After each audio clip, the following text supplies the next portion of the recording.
Get smoother, brighter skin instantly in one easy step.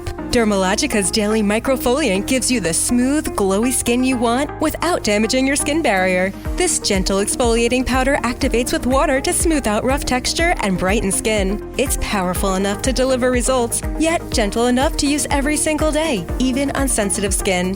See the results for yourself. Visit Dermalogica.com and use code SMOOTH at cart for an exclusive free gift with $65 purchase. And now it's time for No Pucks Given with Dan Kingerski of Pittsburgh Hockey Now. Penguin Scoop's locker room buzz and straight-up analysis. No fluff, all hockey. Now, here's Dan. Well, it's been a long day already. We're getting home from Sweden. The Penguins take 3 or 4 points on the NHL Global Series in Stockholm, losing, overtime game 1, which was really just as ugly as ugly gets. And they still got a point against a pretty bad team. And then in game 2, obviously the 4-0 shutout. So this is No Pucks Given episode like 38, 39. We don't actually keep track. It's kind of like Whose Line Is It Anyway, where the episode numbers don't really matter. From the Atlanta Airport Lounge, that's where I'm currently stationed. Got a couple hours before the next flight, so we're going to go ahead and get the podcast out of the way. And I might even get some sleep from Monday into Tuesday. Let me kind of tackle maybe the big issue. Before we get to, the show is a bit, I'm going to pack way too much into this. Obviously, we're going to talk about what we learned on the Swedish trip and even the couple of games before them. But also, we're going to talk about, I think one thing Kyle Dubas said last spring, like last April, that kind of upset him. I think we're seeing the fruits of that now. Maybe we didn't quite know what it meant, but we are now. The number of new players who are just playing out of their skates in the first 19, 20 games to this point. We're going to go through, those handful of guys. The goaltending situation, talk about a good problem to have all of a sudden, where Artie Sheloff's is a .917 save percentage. Tristan Jarry is coming back in a couple of weeks. And, by the way, some kid named Sergei Murashov. We'll get into Malkin and where we project the Penguins at this point. You get to that 18-20 game mark, we're 25% into the season. Yeah, I'm going to go ahead and we're going to talk about the P word, although the standings are getting really bunched up. So it's not quite the panacea that you might think when I tell you the Penguins are in third place. Plus, I put the call out on X for some Q&As. So as I get through all of that, then I'm going to look on social media and So there might be some background noise. There might be some conversations because, I'm in a public place and I can't really tell people to be quiet now, can I? Let's talk about what we learned on the Swedish trip, right? I thought it was wildly educational.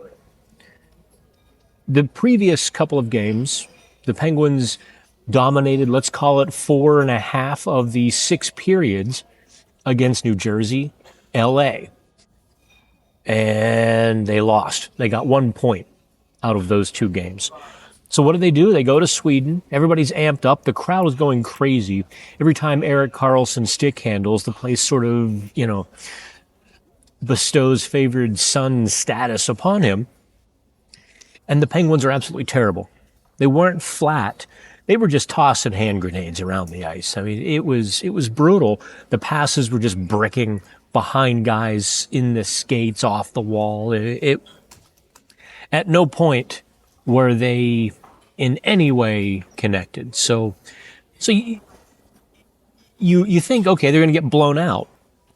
By the grace of God for them anyway, there's Nashville that just looks like an absolute it's a dog breakfast of a team. You've got some talented players, Jonathan Marchessault, Steven Stamkos, that blue line, Roman Josi, and so on and so forth, Jussi Saros in goal. That team should be competitive. They're not. my goodness, they are poorly put together. They play they play heavy. I'll give them that, but I won't give them much more, quite frankly. So the Penguins actually shut them out 58 minutes, 50 seconds. I had my post-game story written, and I know better. A 1-goal lead late in the third period. I'm like, okay, let's get through this. We can do it. And of course, the tying goal then becomes very polarizing.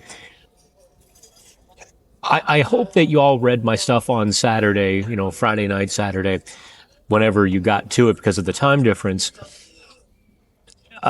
Who was at fault? Because I don't know about anybody else. My social media blew up, Friday night, Saturday morning. It was Evgeny Malkin's fault. And I didn't want to be rude. Or, in this case, because I understood why people thought it was, in fact, Malkin's fault. That tying goal on Friday, because the goal was scored from where Malkin lined up on the faceoff. Now, I understand 95% of our audience, or the American audience, quite frankly, is, never played higher level hockey. So they didn't understand that Malkin had a job to do. Right off the faceoff, he used to go to the point and go, especially with a win. If it's a loss, then he adjusts. But Sidney Crosby won the faceoff, and so it wasn't that Malkin vacated his spot. Malkin actually went to his spot, and there, things sort of spiraled from there. And Penguins are just a terrible overtime team. They can practice it all they want. Mike Sullivan tried for a couple of years. Dan Muse can hold 2-hour practices. He just doesn't have the horses anymore. Overtime is so much a little bit of luck, but also it just seems the younger players are better in overtime. Sidney Crosby can't get in the corner and grind away 5-on-5 in overtime. So fast forward to Sunday. And I thought that was the interesting game, because that told me everything I needed to know. It really did. And so let me kind of build the base out from there. What the Sunday game told me, because they started brilliantly. I don't know if you could hear on the television broadcast. I mean, we actually really couldn't see the TV broadcast. There were no replays in the building, or very few replays. And I was flying blind. All the stuff I like to do, pull up a replay and dissect it, couldn't do any of that over in Stockholm. The first period, I don't know if you could hear, like I said, the passes were echoing off the blades, tape to tape, clack, clack, clack. It was as crisp and clean as the Penguins will play all season. They will not exceed what they did in the first period against Nashville. I mean, they might equal it, but they will never exceed it. The breakout routes were run to perfection. You saw a couple of the plays, kind of the wheel around where the center kind of dips deeper into the zone and gets a running start out. Winger or defenseman just taps it off the wall right to the center, and there they go. Speed to the neutral zone, and Nashville was just running. They were chasing to catch up for the entire first period. And that doesn't happen if those passes don't connect. And that's sort of what, Muse's tight, pack mentality, whereas Mike Sullivan would stretch it out. That was, Sullivan liked to, let's call it, the bomb offense, where they would stretch out the passes and, they would look for those one-on-one matchups, whereas Muse has them sort of triangulated in threes, close puck support. And that just absolutely wiped Nashville off the ice in the first period. The second period, the Penguins didn't have to play as well. I mean, they're up 3-0, but they didn't screw up. We've seen them screw up against Toronto. We saw them screw up against LA. And they flirted with it. Don't get me wrong. There was about 2 or 3 minutes in that second period, in the first handful of minutes, where it was kind of boring. I was like, oh, interesting.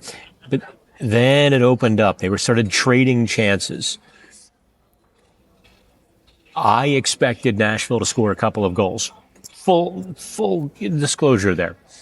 Nashville was going to score a couple, but I guess maybe the referees helped them out, right? With 3 consecutive penalties, bang, bang, bang.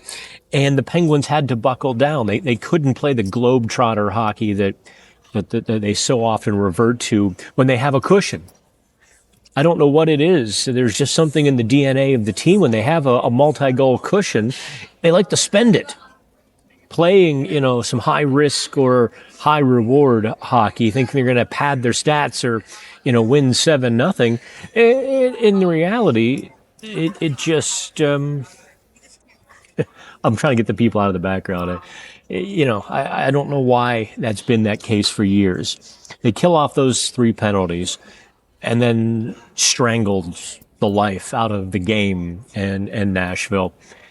Chris Letang wouldn't admit to the game being boring. He's like, yeah, we tried to make it boring on Friday and they came back on us. Fair enough. But I don't know what else you call what they did in the third period. From an X's and O's standpoint, I'm going to maybe bore some of you who want to talk about the more fun things. But from an X's and O's standpoint, in the third period, and even later in the second, you saw the Penguins' third forward, the F3, staying high religiously. You didn't see defensemen taking unnecessary gambles, but even on the forecheck, Evgeny Malkin peeled off a couple of times, kind of retreating towards the blue line to create an extra layer of traffic. So Nashville was never able to generate momentum, speed, get back in the game. And about 5 minutes into the third period, they're like, oh, okay, we give up. We'll see you guys. Their plane was packed. The bus was running. They were ready to get out of Stockholm well before the midway point of the third period. They had that one last gasp, and Sergei Murashov makes a couple of saves. Get smoother, brighter skin instantly in one easy step. Dermalogica's daily microfoliant gives you the smooth, glowy skin you want without damaging your skin barrier. This gentle exfoliating powder activates with water to smooth out rough texture and brighten skin. It's powerful enough to deliver results, yet gentle enough to use every single day, even on sensitive skin. See the results for yourself. Visit Dermalogica.com and use code SMOOTH at cart for an exclusive free gift with $65 purchase. Now that I've spent 10 minutes, 11 minutes setting all of that up, let me tell you what it means. And here is what I think we learned about the Penguins. They have a heart. They have heart, does this team. They didn't get stupid. I mean, they flirted with it, and they were able to actually correct and learn from recent mistakes. You and I have watched this team for now a couple of years, more than a couple of years, just absolutely self-destruct in that situation. Give back leads. Maybe they win. Maybe they don't. They led the league in giving up multi-goals. Couple years running. So we learned that they actually, dare I say, are for real. This is no longer a fluky start. This is no longer sort of that, oh, that's cute. They have an 8-game point streak. They're 8-2-2. It won't last. We're 20 games in. They just got, they were, until Sunday, they were 1-3-2 in their last 6 games. And yet they came out and submitted one of their best efforts. That should tell you everything you kind of need to know about the core and the DNA of this current team. Now, that is also predicated, and I think sustainably so, on plenty of the new players. There's a handful. And that kind of goes back to remember what Kyle Dubas said last April. He was kind of miffed that so many veterans wanted to stay on a playoff team or a non-playoff team 2 years running, 3 years running. It's like, what do you mean you guys all want to stay? We're losing. And that, I don't know if I've quite seen Dubas with that sort of tone or that facial expression. It was a definite WTF moment from him. Like, what are you guys talking about? You should want out of here. And no one did. So he overhauled a good bit of the team, and I don't know who scouted some of these players. I don't know if this was sort of his encyclopedic knowledge, it seems, that he has of some of these depth players around the league in the AHL. I mean, last year he goes and gets Ryan Shea out of obscurity in the Dallas organization. Brilliant move. This past summer, he plucks Parker Wotherspoon, 7th, 8th defenseman in Boston. Really can't break through into the lineup come hell or high water. Dubas is like, that's a top 4 defenseman. He has been right. Everybody else, wrong. On Shea, on Wotherspoon. I was fairly critical of the Anthony Mantha signing. Didn't think much of it. I was never a big fan of Mantha when he was in Washington. Kind of thought he was a softer perimeter sort of guy who didn't do the things that he could do to be successful. Well, here with the Penguins, look at this. I mean, 8 goals in 19 games, 14 points. He has a real chance with the chemistry he's developed with Evgeny Malkin to shatter his career highs. He's on that pace. I don't know if you saw any of the post-game videos in Stockholm. I sort of pulled him aside in the locker room and had a few questions. If I can pop the audio into this, I will. And in fact, you know what? For my producer, Scott, at 15:30 here, I'm going to pause for the audio if we can. He kind of wanted to go a little bit deeper. Kyle, a couple weeks ago, was talking about wanting the Penguins to be a destination team for players, overcoming injury or wanting a greater role than they've had in the past. So obviously, I kind of the injury category. I'm just curious, in finding the role here. What was, you kind of finding what Pittsburgh talked about in the offseason to be true to this point in the season with a greater role and opportunity? I guess so. I mean, I'll be honest, before I signed, I didn't really listen to anything any team was saying. I'm not focusing on any team because I don't know who's interested, who's not. So that's news to me that you're bringing that up. But okay. For me, when I signed here, they told me I could have a chance to play either with Sid or Gino, and then I think chemistry with Gino just kind of settled in really quick. Him and Braz, and we for a couple games, and it's been good. I mean, I can't complain. Is there anything you're doing a little bit differently this year? Maybe with some time to watch last year, or at this point in your careers. I mean, have you added something or taken away something even? Or is it just, putting it all together here? Yeah, I think it's hard to pinpoint. Obviously, I had 11 months to do my rehab to come out in the best shape I can. And I think that was really my focus for the upcoming season, which is this one. And I'm right here. You have a creative game, much like Gino. I'll take that as a compliment. Yeah, just the good parts, right? How difficult is it sometimes to play with somebody who is playing chess out there? I would say it was a little challenge early on. You kind of get used to the way he plays. Obviously,